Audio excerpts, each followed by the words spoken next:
Em nosso estudo de hoje, a lição 18 do livro Bênção da Paz, ante a força do bem. Deus é caridade, e quem está em caridade está em Deus e Deus nele.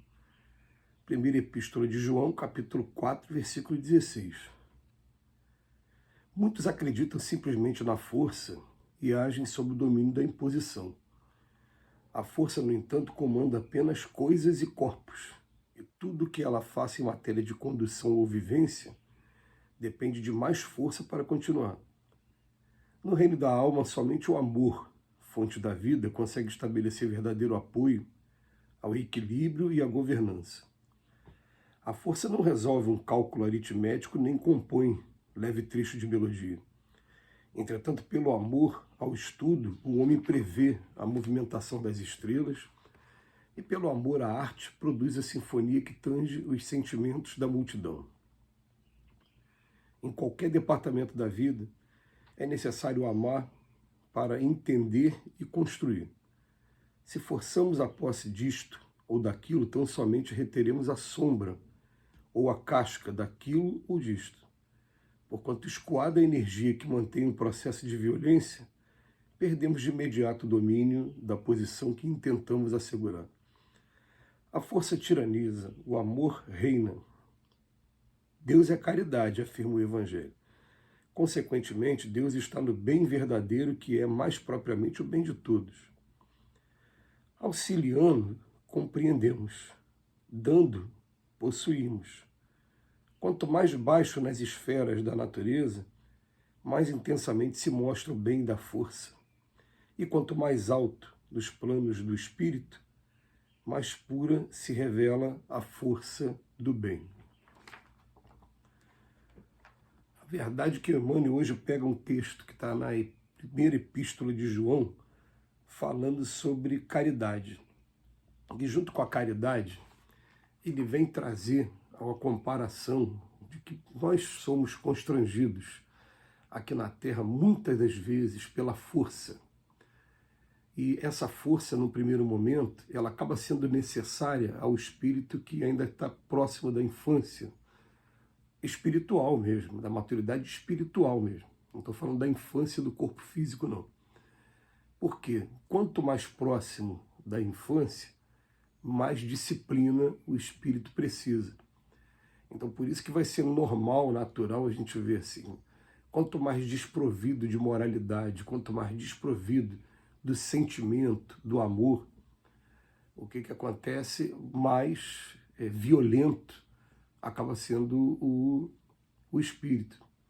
A gente lembra que lá no Evangelho segundo o Espiritismo, no capítulo 11, quando vai falar do amar ao próximo, como a si mesmo, a gente vai contar um texto belíssimo que ele fala assim, que na sua origem o espírito só tem instintos. Por quê? Porque ele ainda está recém-saído daquela etapa em que ele passou como princípio inteligente, ainda animando vegetais, animais, então ele é puro instinto no primeiro momento. Aí, um pouquinho mais de progresso, ele começa a entrar na fase das sensações. Das sensações, por exemplo, é que muitos de nós ainda estamos mergulhados aqui na Terra. É o prazer que a gente sente com algumas comidas, com o luxo da matéria, enfim, está entrando no campo das sensações ainda voltadas para a matéria.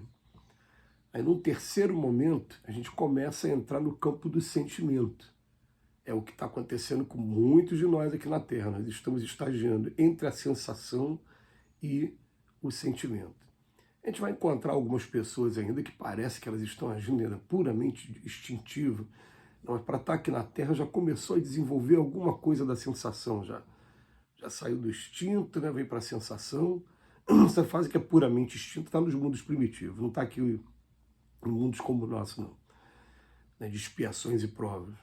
E aí chega um momento que o que acontece, o sentimento, o mais puro deles, acaba sendo o quê? O amor.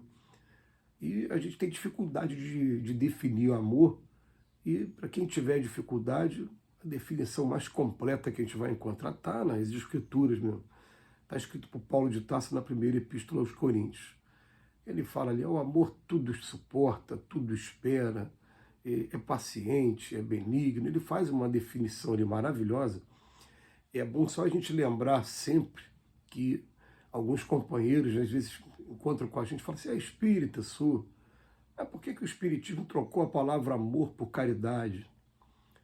Quando vai se tratar desse texto, porque a gente está acostumado a ouvir assim, né? Ainda que eu falasse a língua dos homens e a língua que eu falasse a língua dos anjos, sem o amor, né? Mas, não, mas você vai encontrar na tradução aqui para os espíritos a palavra caridade. Por quê? Porque, eu, por exemplo, eu me lembro que antes de ser espírita, eu fui em vários casamentos, não foi um só, não. Tá? Até porque teve uma época, né? Eu, por exemplo, sou padrinho de 15 casamentos. Mas tinha uma época que a gente estava o tempo todo sendo convidado para ir para igrejas, ir para os lugares. As pessoas usavam esse texto, interpretando a palavra amor como único e exclusivamente o sentido do amor conjugal. E o que o Paulo de Tarso está falando ali é o amor fraternal, é aquele amor que já compreende todo o universo. Né? É um sentido muito mais amplo que até hoje, no século XXI, muita gente não alcança. Quando você troca a palavra amor por caridade, aí na caridade você já começa a ter uma visão melhor desse conceito. E não está modificando em nada, ferindo em nada, porque a mesma palavra que foi utilizada lá do texto original, se for fazer a exegese, né, que é aquela tradução ainda do texto escrito no hebraico ou no aramaico, o que acontece? A palavra é essa mesmo, a palavra ela pode ser usada como para amor, como para caridade. Então fica essa observação aí. Mas a gente vai entender o seguinte, que enquanto a gente está na força, a força muitas das vezes mesmo, ela constrange a pessoa a ser aquilo que ela não é. Ela é obrigada porque ela tem que estar no trabalho 8 horas da manhã, senão pode ter uma suspensão, pode ser mandado embora. Tem que estar num determinado relacionamento familiar, porque senão não tem onde ficar. Ele está sendo constrangido a ter a disciplina. Mas esse constrangimento também cria o hipócrita. Cria aquela pessoa que é obrigado a representar uma coisa que na verdade ele não é. Quando ele tiver uma oportunidade de mostrar realmente o que ele é, ele vai tomar até o caminho contrário. E a gente tem que lembrar aquela figura que é sempre bom lembrar, daquela mola muito grande que você pega a mola por cima, começa a apertar e você vai ali no limite das suas forças ali apertando. Quando você esgotar as suas forças, o que vai acontecer? A mola vai dar aquela disparada para cima, porque, na verdade, ela estava sendo comprimida num ponto que não é a natureza dela. A natureza dela vai ficar esticada. Então, isso vai acontecer muitas das vezes em alguns relacionamentos, quando a gente quer impor a força do nosso ponto de vista, quando a gente quer que as coisas sejam da nossa maneira, tanto dentro de casa, como também no trabalho, não respeitando o ser humano. E a gente vai perceber o seguinte, se o aprendizado maior nosso é aprender a amar ao próximo como a si mesmo, quanto mais a gente quer impor ao próximo, igual ele fala aqui pra gente, se forçamos a posse disso ou daquilo, então somente reter a sombra ou a casca daquilo, você não vai chegar na essência daquilo. Aliás, tem uma frase de Cora Coralina que é maravilhosa, ele fala, educar de verdade é chegar no coração das pessoas. Quando você consegue chegar no coração, você consegue educar. Aliás, não é só dela essa frase, não. Joana de Ângeles também tem uma frase muito parecida. Então ele bota aqui, a força tiraniza, o amor reina.